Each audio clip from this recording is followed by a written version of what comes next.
far away from. So we could see a repeat for them. Raz and Bog here. Bog not looking too hot HP, but Raz still able to defend his teammate, hopefully, here in the kind of the corrupted zone to the southwest of Dusty. Now, one thing to point out, Fortnite games, what, normally last 20, 25 minutes? Roughly. It has been now almost 3 minutes since our last elimination. That is how slow these games will be off the break, as everyone wanting to just hope the players around them all begin to drop. You see Hysteria there in your engagement feed with the snipe on the Villix from 45 meters, as Bizzle and DMO. Bizzle, one of the highest earning Fortnite players in this duo, history. Arguably a pretty solid fan favorite. A lot of people have been supporting Ghost for a while. It's good to see those players show up. Aiden, another member of Ghost, always putting on a good show. The edits down, trying to take possession of as many of these surfaces as possible, just in case an opponent tries to sneak in. You can catch somebody off guard as they rotate underneath. And this is why so many players want to avoid, they try to avoid these kind of early to mid-game fights, because look at this right now for Razaru.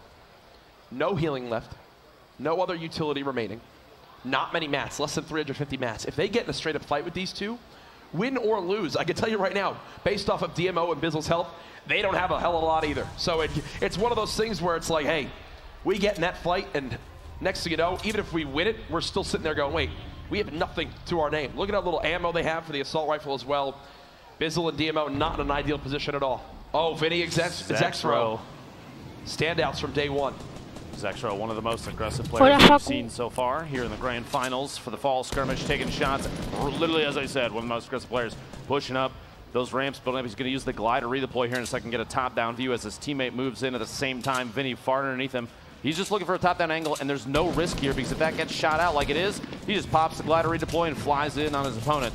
Exactly what's going to happen is his opponent building up above him, and his teammate trying to match. Looks like the quad, using it to just drop any structure. The shotty for over 100. He himself down to 92. Vinny gets the knock. Overpeak is down, which means it's a 1v2 situation. Zach's going to take just a moment here, pop a full shield. Vinny looks like he's doing the same thing with minis, which puts him just over 100. Overpeak knockdown right next to him. That's going to be tough to save.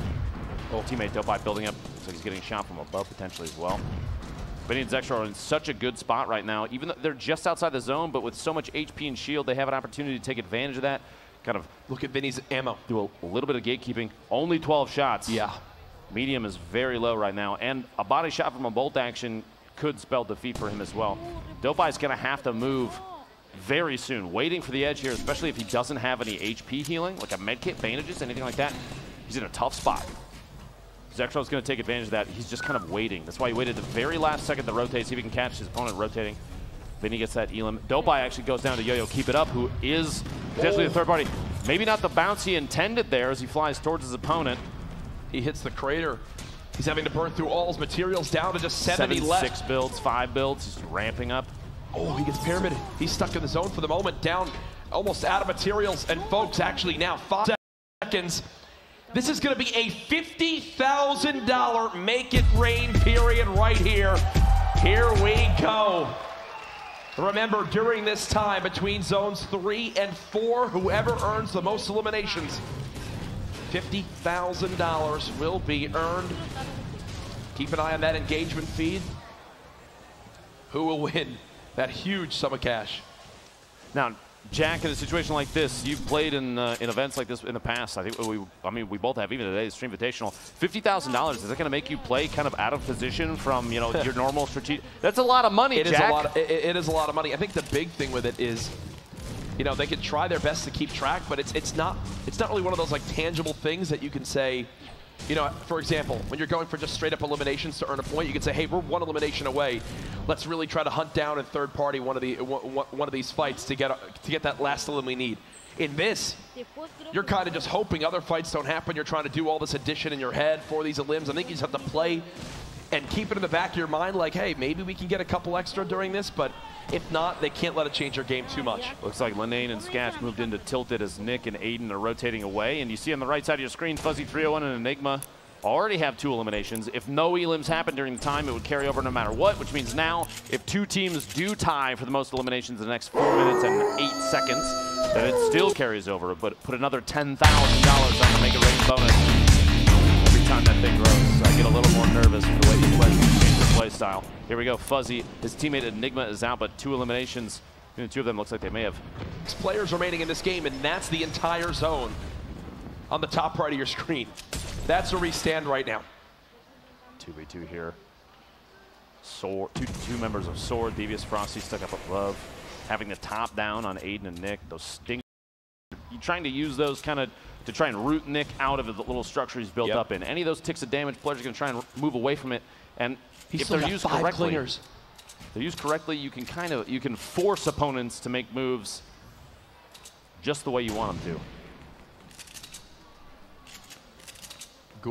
Ghoul from Ghost Gaming with a knock on Dig. And 75 players left, and this is probably going to be one of the real, everything's going to go nuts. 1 minute and 10 seconds on the Make It Rain bonus as we keep track of that as well. Cloak in the feed. Cloak and Tfue finally showing up in the feed there. In your elimination feed. Remember, this is arguably the most stacked lobby in Fortnite competitive history.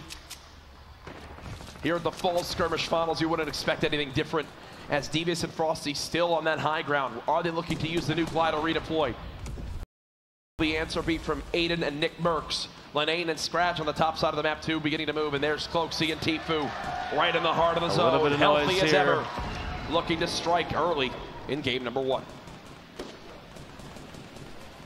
Like you said, this is almost at the point where the circle is going to start claiming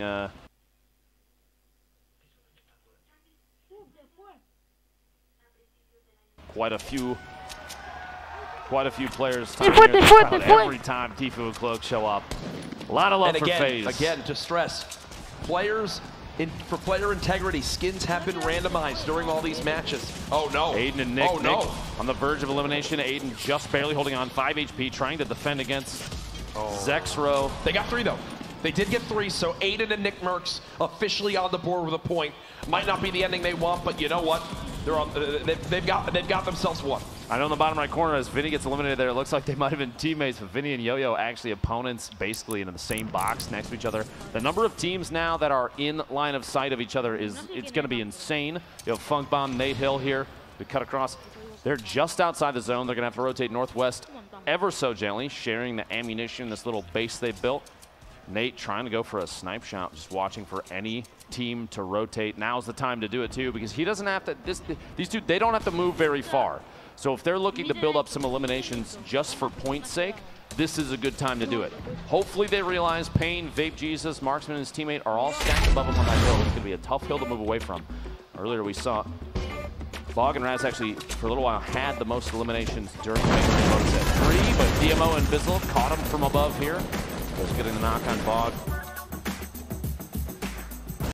Those clingers so important too when used correctly. You saw Bizzle drop 2 on the structure just above and then immediately swap to shoot it out so that once the explosion of the first one happened, the second would fall in on his opponent, and that's exactly how it played out. Well done there. Cloak and Tfue. Shots coming from multiple.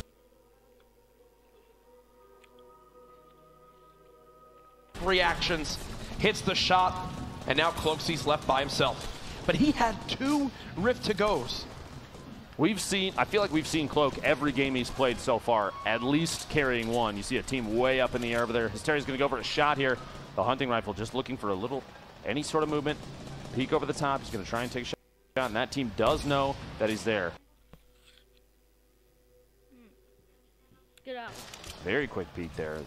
Hysteria and Blind in an excellent position at the very top of this hill. They have a top down on everybody. Cloak still plays their position is good, but look at Hysteria's health especially. Tough. Rough spot. At 72 hours now in the elimination feed, Tenpo and Jamok. Hysteria wants this shot so darn bad. He's got a lot of materials, which I'll definitely say is a great spot, but here we go. This is where you're about to see over half this lobby drop like fries. Fries. Flies. It's an all-out race, and here we go. In front of Hysteria, multiple teams moving up the same ramp. Oh yeah, gets a quick tag on 1. He's got to watch that zone, only 35 HP like you pointed out earlier, but he has a chance here to just take free shots essentially on teams that are rotating into the zone. Look at this, they're scattered all in front of him. They continue to try to keep this high ground. 30 seconds as this zone continues to shift. Sate building on up. Morgossi now there as well. Funk Bomb and Nate Hill on the low ground. Blind with the pyramid on the top. There's someone up top as well. You see Hysteria frantically trying to stop that high ground from his opponent. 53 players remaining now as the elimination feed begins to light on up. Horrified drops to the storm. Hysteria still inching forward. Oh gosh, though. They've got Dementos and Pate just above. Hysteria is just going to forfeit that high ground and float using the glider redeploy. And look at the Storm claiming so many lives there in the feed. Players going down, getting caught mid-rotation. Hysteria and Blind 27. to establish. That's how fast. Half the field just went down. No. It's because of these mountain plays, and now they've got to go right back. Literally the opposite direction. They have to move through this structure, which Hysteria catches an opponent who doesn't even realize they're in the same box together. The Storm starting to tick for 8 as Hysteria is trying to push up, getting caught. Another player shows up right next to him. It was Ghoul from Ghost. The Storm claims Hysteria, but he got one just before he went out. And Blind just got another knock as well. So that with Hysteria's 4th elimination, Blind's also got one. I just looked at the engagement feed right now. Frosty has 6 elims now at the moment there from Soar 2. So many players racking up the points now. 15 remaining in this game. Morgassi, who is the winner of the summer skirmish, still alive in this game 1 alongside his teammate. This spread here, a vertical set of players, 15 remaining. Pate and his teammate all the way up top. Morgassi and Saint trying to basically spray out the surfaces, looking for an opportunity to take a shot here. Still in this as well. 14, no shield on the target. They're just going to go for the elimination. As soon as you see a white marker, that's called immediately by players at this level. Nate Hill and Funk Bomb now drop. What an angle. 55 shield tag there. Can't chase it. There it is. On the way down. 8 players remaining. 13 on this zone. Remember, you begin to get towards the top 5 when you earn the points for placement as well. Cloakzy still in this one. He's earned multiple eliminations as well, with getting him and Tifu a point. Pate and Dementos on the high ground. It's all going to come down to this. 8 players left. A quick shotgun tag comes in. Saint Morgassi still playing, looking on down. No materials left. They're going to have to chase this one as he looks for any bit of damage he can get. He takes some fall damage as well. The stink drops him down to just 10 HP. He's going to float down the mountain. Everyone on one ramp. It's all out warfare as he's down to 31 health. Floating to the low ground. These stinks are so good in this last zone. Might spell defeat there. You've got Saint now playing the high ground. He's got the reload. Cloakzy's still in this too. Oh, he's got this. He's got to have this. He's just playing the heal zone. Kits. You saw the smile as well. I think he knows he's got it. I think he knows he's got it. There's no way. Cloakzy's done all he can. Cloakzy's done all he can. That's it though.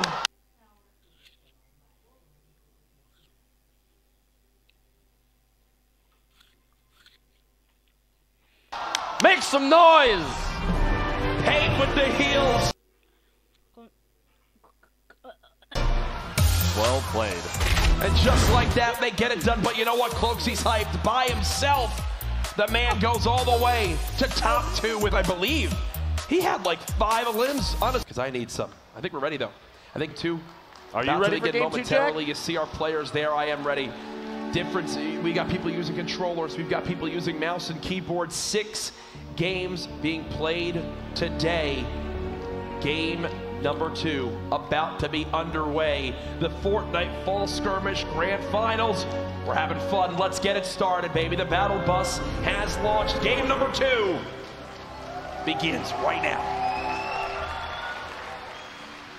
This time around, we have a northwest, kind of mid-east, headed towards Lonely Lodge, bus path. Players jumping on out. This is quite a stretch for some typical drops. You might see a later drop from the gentleman from FaZe, Tifu and Cloak. We'll have to see here where they end up landing. And there on your map at the top right, you also can look at where the llamas are scattered.